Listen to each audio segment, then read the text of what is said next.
existe uma conversa que está sendo esquecida e que, quando silenciada, acaba esfriando o relacionamento mais importante que a gente pode ter. Mas nós vamos reacender essa chama. Vamos juntos descobrir os segredos de uma conexão profunda com Deus, do jeitinho que os heróis da Bíblia fizeram. Vamos pensar nisso um pouco. A lógica aqui é muito simples, mas é poderosa. Pensa bem, em qualquer amizade, se a comunicação para, a distância aumenta. E na nossa vida espiritual, essa conversa tão vital, a oração, muitas vezes é a primeira coisa que a gente deixa de lado quando a rotina aperta, né? Mas a notícia boa é que a gente não precisa inventar nada novo. A Bíblia já nos dá um mapa, um guia prático mesmo, deixado por homens e mulheres que dominaram a arte de manter essa conversa sempre acesa. Então, vamos aprender direto com eles. E o primeiro passo nessa nossa jornada é o que a gente pode chamar de consistência corajosa. E para falar disso, não tem exemplo melhor que o de Daniel, um homem com uma disciplina de oração que era simplesmente inabalável. Tenta imaginar a cena. Um decreto do rei transformou o hábito de orar dele num crime com pena de morte. Morte!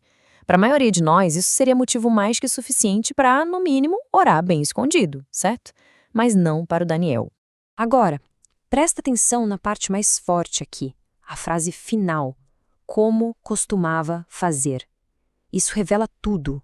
A oração para ele não era uma reação à crise, não era um desespero, era o ritmo da vida dele, uma disciplina tão parte dele que nem a morte conseguiu interromper. Isso é o que eu chamo de consistência corajosa. E isso já nos conecta com o nosso segundo ponto. A nossa postura física pode, e muito, influenciar nosso estado espiritual.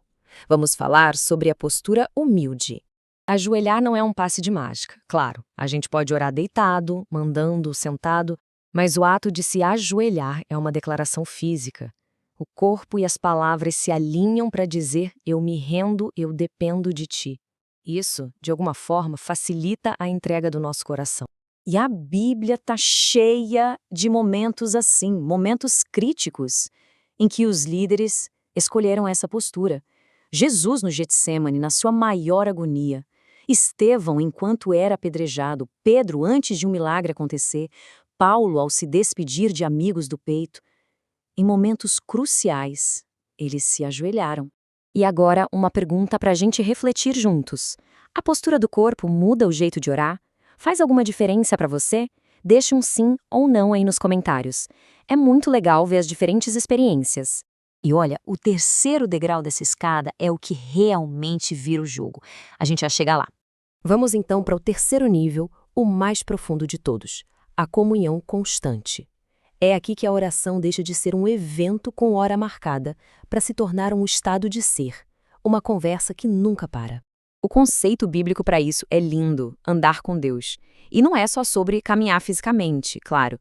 É viver uma sintonia contínua, uma amizade de momento a momento, exatamente como Enoque fez. 300 anos. É até difícil para a gente imaginar esse tempo todo. Por 300 anos, Enoque manteve essa conversa fluindo. A vida dele foi tão, mas tão definida por essa comunhão que, no fim das contas, a Bíblia só diz que Deus o levou. A passagem daqui para a eternidade foi natural. E aqui está o ponto-chave. Para Enoque, a vida ocupada não era uma desculpa para orar menos. Era um motivo para orar mais. Quanto mais intenso era o trabalho, mais fervorosas e constantes eram as suas orações. A vida agitada só alimentava sua necessidade de Deus. E depois de construir essa base toda de consistência, humildade e comunhão, a gente chega no ponto mais alto da oração, o ponto de virada, a intercessão. Interceder é quando a nossa oração para de olhar para o próprio umbigo. É o ato de se colocar na brecha, de suplicar a Deus não por nós, mas por outra pessoa. É o ápice de uma vida de oração madura, de verdade. E esse exemplo aqui é de arrepiar. Moisés, vendo a rebelião do povo, faz uma oração que choca. Ele basicamente oferece a própria salvação em troca do perdão deles. Esse é o coração de um intercessor. É um reflexo do próprio amor de Deus. E olha, para não perder essas chaves que abrem o nosso entendimento da Bíblia e que podem transformar o jeito de viver a fé, fica o convite. Se inscreve aqui no Luz do Mundo. E agora, a jornada volta para cada um de nós. Como fica a nossa conversa com Deus depois de tudo isso que a gente viu?